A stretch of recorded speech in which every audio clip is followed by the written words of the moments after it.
Alright, I'm making a Tahitian hip or a Polynesian hip belt, whatever, with moete and artificial tea leaf, which is pretty hard to find, but I got it in Hawaii.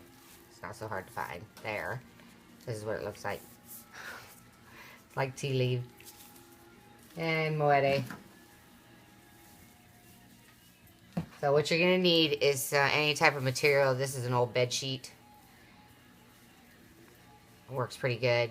I'm doing one for my daughter. I'm using an old pillowcase because it doesn't need to be so big. So, anyways, old material. Cut it into 4 strips. It's pretty thin once you're getting it tight down here and pulling on it, but it's about that wide.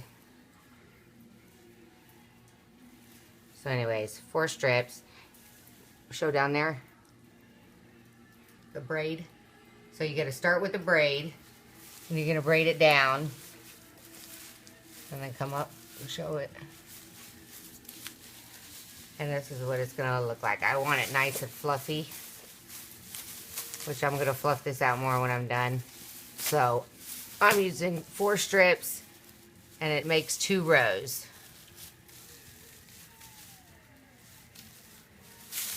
Alright, so you're going to start, keep the 4 strips separate. You're going to start with these 2. You got to kind of tighten it as you go. You start with the 2 on the left. So I take my moete and my tea leaf in the middle, fold it. My 2 strips here, hold them tight, and take it up underneath like that. I put the fold like this, shiny side out, the tea leaf shiny side out, fold it over, hold this tight, and you're gonna fold in one side, trying to keep it flat as you can. It's easier with real tea leaves, just so you know.